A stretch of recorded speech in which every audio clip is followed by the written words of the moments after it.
pagi semuanya. Pagi, Bu.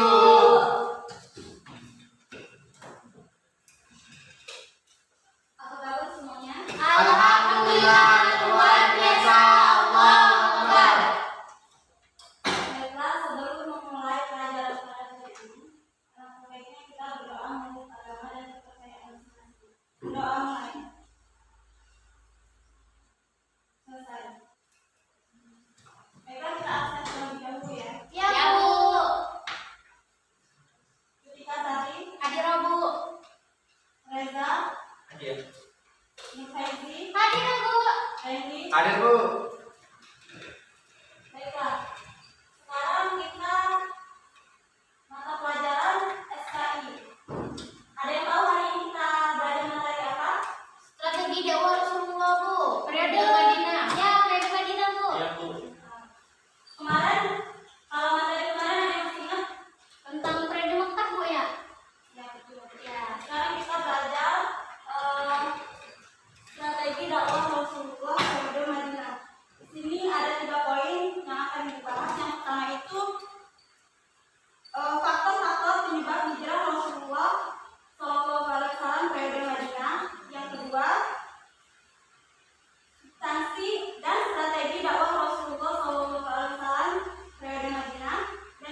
berjanji akan menjaga Rasulullah, membela Rasulullah, dan mendukung segala dakwah Rasulullah.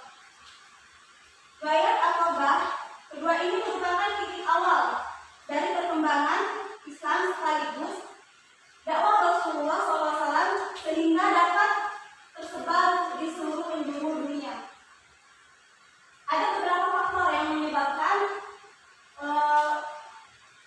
penduduk Madinah mudah menerima agama Islam, yaitu yang pertama, bangsa Arab Yatsrib telah dulu memahami agama ketuhanan, yaitu tentang Allah, tentang neraka, surga, hari kebangkitan, dan lain-lain.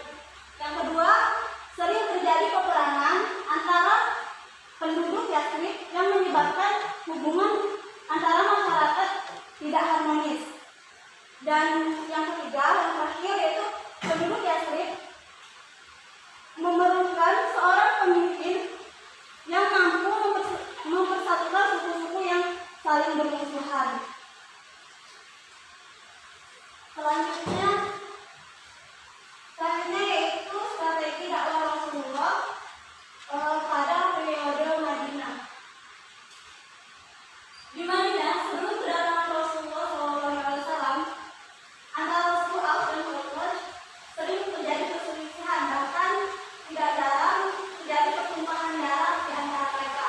Kedatangan Rasulullah SAW sangat memberikan dampak yang sangat positif bagi kedua suku tersebut. Kedua suku tersebut banyak yang memeluk agama Islam, sehingga semuanya telah terikat dalam satu ikatan keimanan. Walaupun tidak bisa dihilangkan sama sekali sisi fanatisme kesukuannya, namun suku tersebut telah tertanam di dalam jiwa mereka bahwa semua manusia dalam pandangan besar itu sama. Yang membedakan manusia di sisi Allah hanyalah ketakwaan. Dengan memeluk Islam ini, Nabi SAW telah memberikan penerangan bagi masyarakat Madinah bahwa Islam adalah agama yang menentang diskriminasi dan cinta perdamaian. Selanjutnya yaitu fatnya Rasulullah.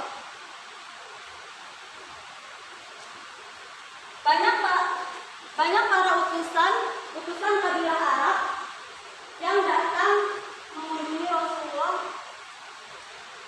untuk menyatakan diri memeluk agama Islam. Kemudian disusul dengan turunnya surah An-Nasr sebagai gambaran kedatangan utusan tersebut untuk menyuruh Rasulullah SAW memohon ikut mereka. Pada saat itu Rasulullah SAW melakukan haji wada atau haji terakhir ke Mekah, yaitu pada tanggal 28 Zulhijjah tahun 28 Zulhijjah tahun 10 Hijriah. Diikuti oleh 100.000 orang kaum muslimin. Kemudian Rasulullah meninggalkan kota Mekah menuju Madinah untuk menunaikan Rasulullah meninggalkan Madinah menuju Mekah untuk menunaikan ibadah haji. Dalam upacara haji itu Rasulullah mengucapkan pidato sebagai nasihat yang sangat bernilai dan amat penting bagi kaum muslimin, yaitu bertepatan di Bukit Arafah, yaitu pada tanggal 8 Zulhijjah 10 Hijriah atau 7 Maret 632 Masehi. Selanjutnya, sebagai nasihat terakhir berpidato Rasulullah SAW dari atas istana diulangi dengan keras oleh Rabbi bin Umayyah. Kemudian didengarkan oleh seluruh umat dengan penuh perhatian. Beliau melarang manusia berlaku kasar dan aniaya terhadap istri-istri mereka, dan jangan menuntut balas dendam pembunuhan di zaman jahiliyah, dan jangan riba. Jangan pula saling membunuh. Dan hadis peninggalan beliau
kami tidak boleh memfitnah dan menghasut. Kemudian poin yang terakhir yaitu kami tidak boleh mendurhakai Nabi Muhammad SAW. Ya, Bu. Kalau faktor-faktor yang mempengaruhi yang menyebabkan tadi Saya Bu,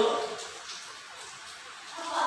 iya, jadi faktor-faktor yang menyebabkan penduduk Madinah mudah menerima agama Islam itu adalah ada 3 Bu. Jadi yang pertama itu adalah bangsa Arab Yasrib telah lebih dulu memahami agama-agama pertahanan karena mereka sering mendengar tentang Allah, wahyu, alam kubur, hari bangkit, surga, neraka, dan yang lain-lain.